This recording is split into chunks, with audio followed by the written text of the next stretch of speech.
السلام علیکم، میں ہوں آپ کی رائٹر عائشہ رانا اور آج ہم پڑھنے لگے ہیں منزل جنون ناول کی قسط نمبر 73۔ 6 ماہ بعد۔ آپ بہروز لالا سے بات کریں نہ کہ وہ آپ کو ہمارے پاس بھیج دیں۔ حور آرام دہ صوفے پر بیٹھی تھی، ہاتھ میں موبائل پکڑے وہ اس وقت ویڈیو کال پر تھی۔ بات ان کی نہیں ہے، ڈاکٹر نے ہی منع کیا ہے کسی بھی قسم کے سفر سے۔ زرگل کو خود افسوس تھا، ورنہ اس نے سوچ رکھا تھا کہ وہ حور کے آخری مہینے میں اس کا خیال رکھنے اس کے پاس چلی جائے گی۔ لیکن اتنے میں ہی زرگل کی طرف سے پھر سے خوشخبری مل چکی تھی، اور اس بار ڈاکٹر نے مکمل احتیاط برتنے کا بولا تھا۔ اس کے جواب پر حور کا منہ پھلا۔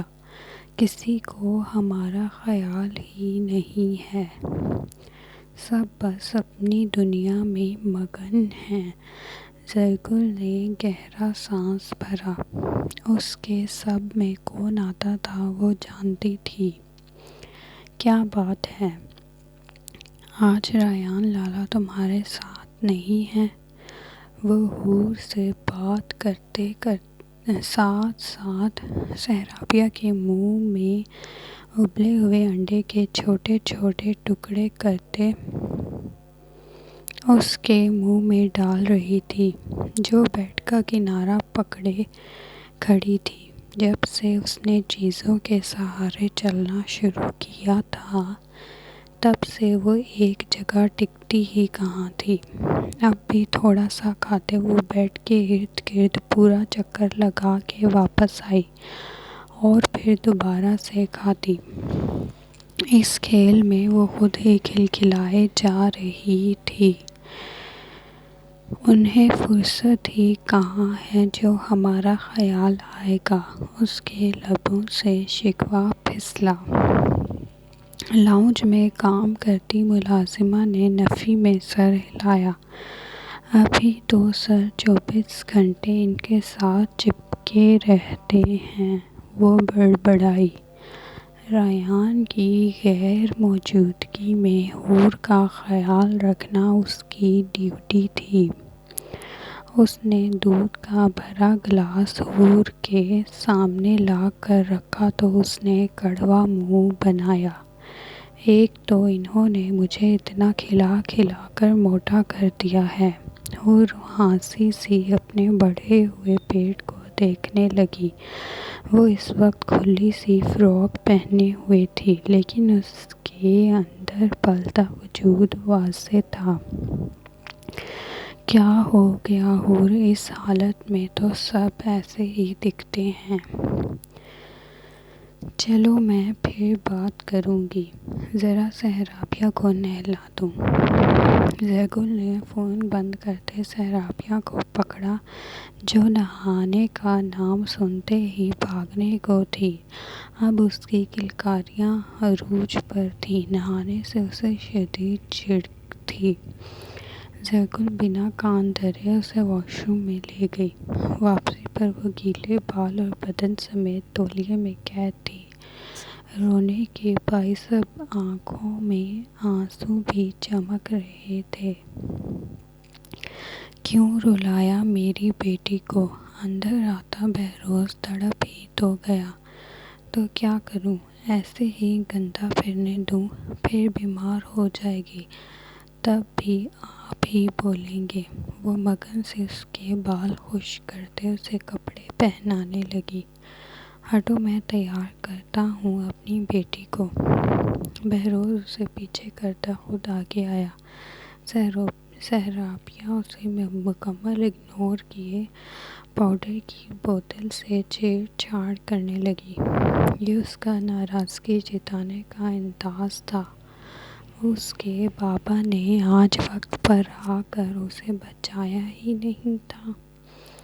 ارے میں اپنے بیٹے کے پیارے پیارے بال بناؤں گا، وہ اس کی 1 انچ لمبے بالوں میں طرح طرح کی رنگ برنگی چٹکیاں لگانے لگا۔ سہرابیہ نے اب بھی کوئی نوٹس نہیں لیا۔ زرگل مسکراہٹ دبائے ان دونوں کو دیکھنے لگی۔ یہ تو ان کا روز کا تھا۔ ارے نہیں، یہ تو پرانی ہو گئی ہیں، بالکل اچھی نہیں لگ رہی۔ کوئی بات نہیں، بابا نیو کلپس لے کر آئے ہیں۔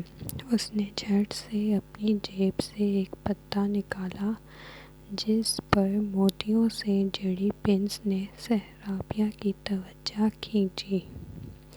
وہ جھٹ سے اپنے اکلوتے دانت کی نمائش کرتے ہوئے اس کے ہاتھ سے جھپٹ گئی۔ بہروز نے بھرپور مسکراتے اس کے گورے گورے پھولے گال شدت سے چومے۔ میری شہزادی! اب وہ اسے گدگدی کرتے ہنسا رہا تھا۔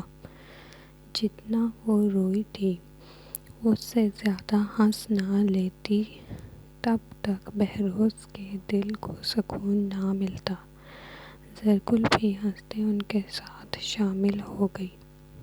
حور منہ میں ناخن لیے کب سے وہیں بیٹھے اس کا انتظار کر رہی تھی۔ آج تو وہ اس کی عقل صحیح ٹھکانے لگانے کا ارادہ رکھتی تھی۔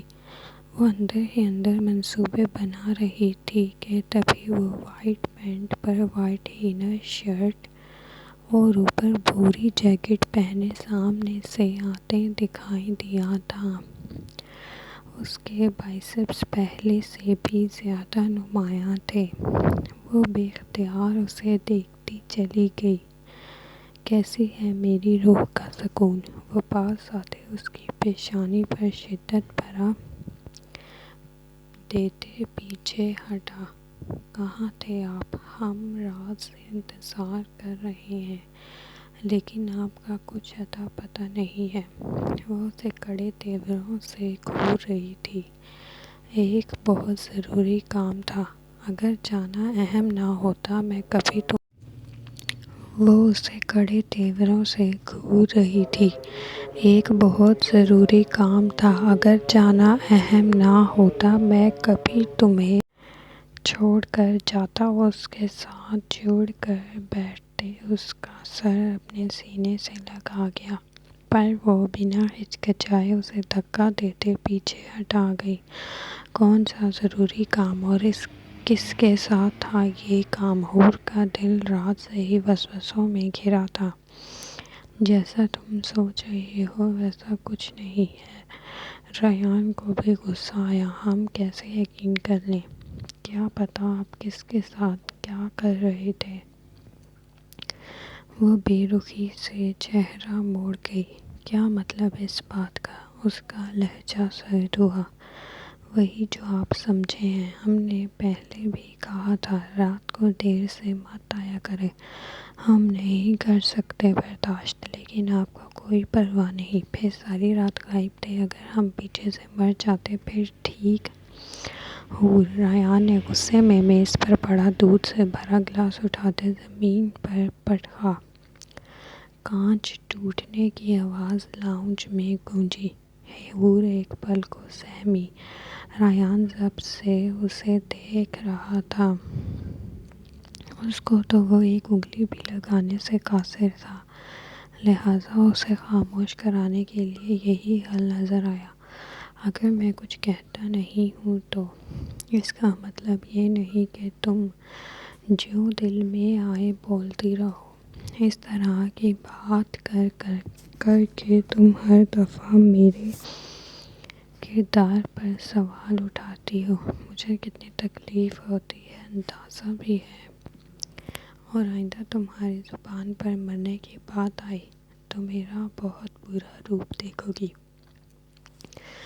وہ انگلی اٹھائے اسے تنبیہ کر رہا تھا۔ تو پھر آپ گئے ہی کیوں تھے؟ اگر ہمیں اکیلا ہی چھوڑنا ہے تو حویلی چھوڑ دیں، ہم وہاں رہ لیں گے، پھر چاہے آپ 10 دن نہ آئیں، ہمیں کوئی پرواہ نہیں۔ وہ بھی چیختے اپنی جگہ سے کھڑی ہوئی۔ اس کے بھرے بھرے جسم پر لال فراک اسے مزید خوبصورت بنا رہی تھی۔ نہیں جانے دوں گا، ایک قدم بھی نہیں نکال سکتی تم یہاں سے باہر۔ سن لو، ہر مرتبہ کی طرح اس بار بھی دور جانے کی بات کر کے وہ اسے آگ لگا گئی، اور اوپر سے کتنی آسانی سے وہ کہہ گئی کہ اس کے نہ آنے سے کوئی فرق نہیں پڑے گا۔ ریان سلگ ہی تو اٹھا۔ ہم بھی دیکھتے ہیں آپ اس بار ہمیں کیسے روکتے ہیں۔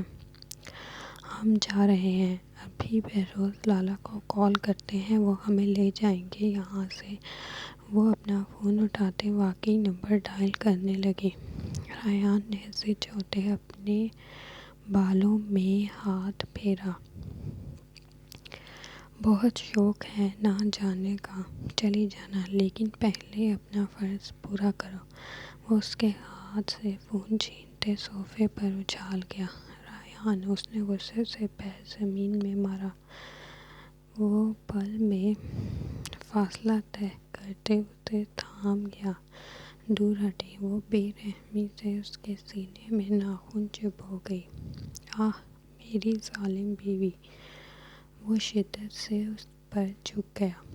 حور نے مچلتے مزید مزاحمت کی، پر وہ بنا اثر لیے اس کا ایک ایک نقش سلگا رہا تھا۔ ڈیڑھ پن کی حدوں کو چھوتے وہ جھکا، قطرہ قطرہ اس کی سانسیں کھینچتے وہ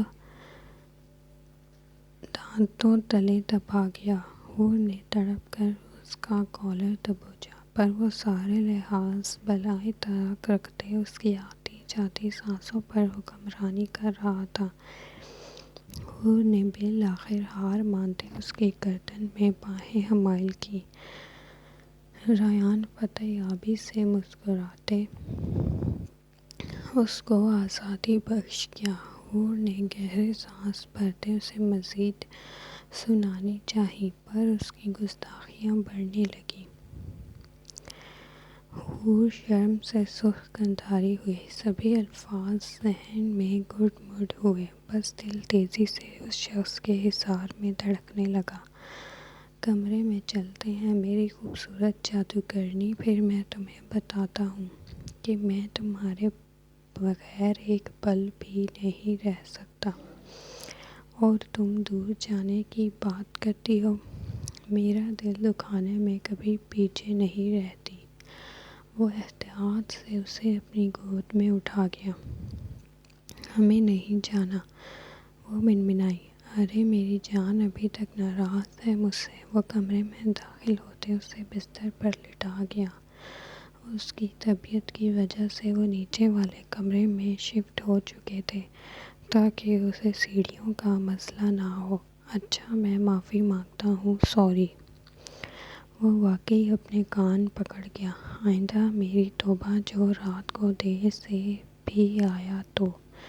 وہ اس کی ہتھیلیاں رہا تھا۔ ابھی تو کہہ رہے تھے کہ چلی جاؤ۔ وہ اپنا کہا بھولتے اس کی باتیں یاد کرانے لگی۔ معافی مانگ تو رہا ہوں۔ وہ نرمی سے اس کے بھورے بالوں پر اپنے لب رکھ گیا۔ خدا کرے میری بیٹی کے بھی ایسے ہی بال ہوں۔ اس کے لہجے میں محبت ہی محبت تھی۔ بیٹا بھی ہو سکتا ہے جی، حور نے ہمیشہ کی طرح اسے یاد کروایا۔ یہ بھی حور کا ہی فیصلہ تھا کہ وہ پہلے ہی جینڈر پتہ نہیں کروائیں گے، بلکہ یہ بھی ایک سرپرائز ہی ہوگا ان کے لیے۔ تم میرا موڈ خراب مت کرو۔ ریان کے منہ بنانے پر حور کی ہنسی کی جھنکار گونجی۔ کیوں بھئی، ہمارا بیٹا ہو تو آپ کو کیا مسئلہ ہے؟ حالانکہ وہ اچھی طرح سے جانتی تھی اسے کس بات کی تکلیف ہے۔ حور میں تمہارے قریب اپنے علاوہ کسی کو برداشت نہیں کر سکتا۔ ہماری بیٹی ہوگی، اور وہ بھی مجھ سے زیادہ اٹیچ ہوگی بس۔ اس نے جیسے فیصلہ سنایا۔ ہمیں تو بیٹا ہی چاہیے، پھر ہم دونوں حویلی جا کر رہیں گے، آپ اکیلے یہیں پڑے رہیے گا۔ حور نے جان بوجھ کر آگ لگائی۔ بار بار ایک ہی بات کرنا ضروری ہے کیا؟ وہ چڑ بھی گیا۔ کل میں بی جان کو یہیں لے آؤں گا، پھر ویکینڈ تک۔ ویسے ہی تمہیں ہاسپٹل شفٹ کرنا ہے، اب سے میں تمہارے سائے کی طرح تمہارے ساتھ رہوں گا، کوئی شکایت نہیں ہوگی اب تمہیں۔ شدت سے اسے خود میں بھیجتے وہ تحفظ کا احساس کروا رہا تھا جو حور کے لیے ہر چیز سے بڑھ کر تھا۔ ہم آپ کو وہ فراک پہن کر دکھائیں جو شاہ لالہ لائے تھے؟ حور کو اچانک ہی وہ کپڑے یاد آ گئے جو شاہ اس کے اور بچے کے لیے لے کر آیا تھا۔ ابھی تک کسی کو یہ نہیں پتا تھا کہ لڑکا ہوگا یا لڑکی، اسی لیے سب دونوں طرح کے ہی کپڑے لے آتے تھے۔ چھوڑو اس فراک کو، ہم پیار کرتے ہیں۔ اس سے پہلے کہ وہ پھر سے اس پر قابض ہوتا، حور نے اسے پیچھے دھکیلا۔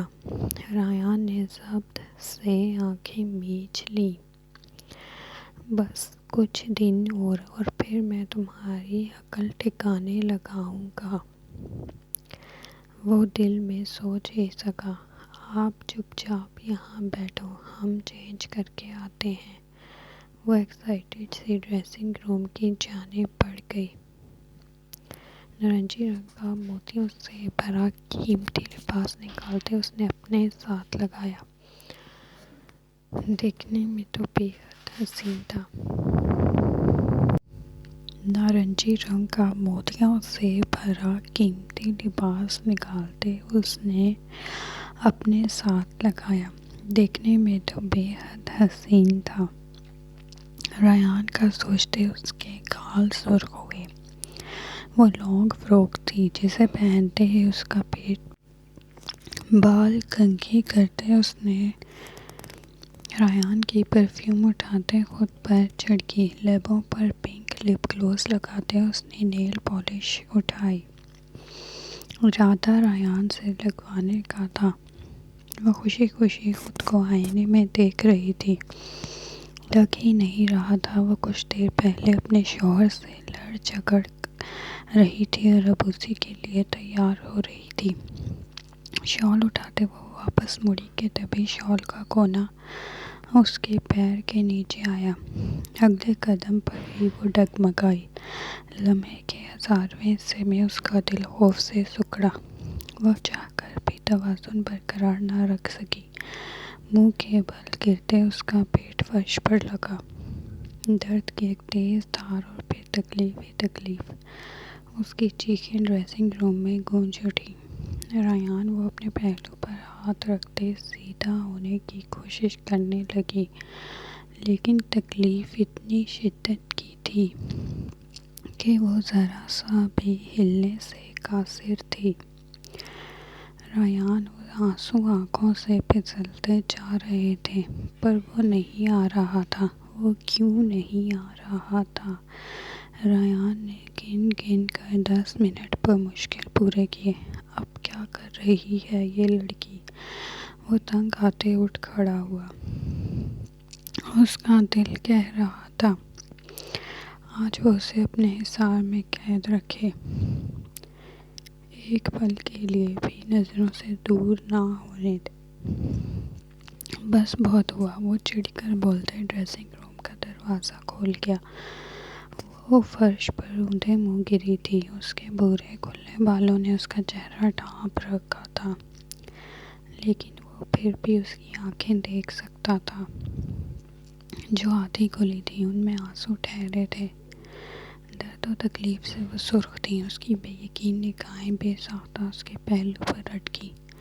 نارنجی لباس سرخی میں ڈوبا تھا۔ اسے پہلی مرتبہ سرخ رنگ سے نفرت محسوس ہوئی۔ دروازے پر کے ہینڈل پر دھرا اس کا ہاتھ کانپنے لگا۔ حور کی درد بھری ہچکی نے اسے ہوش دلایا۔ لائک کریں، کمنٹ کریں اور سبسکرائب کرنا نہ بھولیں۔ شکریہ۔